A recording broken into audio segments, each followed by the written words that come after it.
Leeloo rounding the corner of the building just after she's escaped from the reconstruction lab, and she's seeing New York for the first time. We had to be very careful where the camera was placed for that shot to allow for the inclusion of the view down the avenue to infinity on the side of frame where she wasn't. The ledge provided a perfect setup for Leeloo's legendary leap. Milla Jovovich performed the very first part of the fall herself. But a stunt woman was brought in to perform the iconic overhead shot.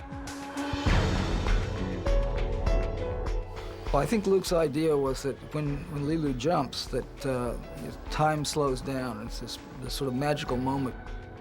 To set up a shot like that, we had the airbag actually in a pit in the floor of the stage, and the green screen stretched over the top of the airbag.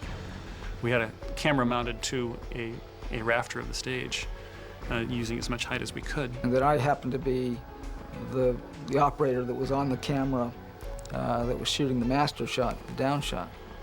And she made that jump, and after a certain point in the fall, she turns over so she lands on her back.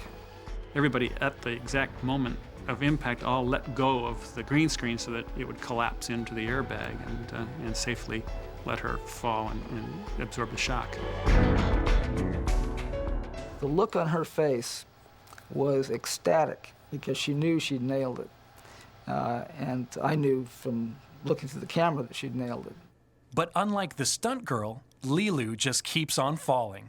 The shot of Leeloo speeding past camera after she's leapt from the ledge was done using a fast camera dolly track with a descender rig to pull the camera back from her as fast as possible, pulling back between her legs to simulate her speeding through space.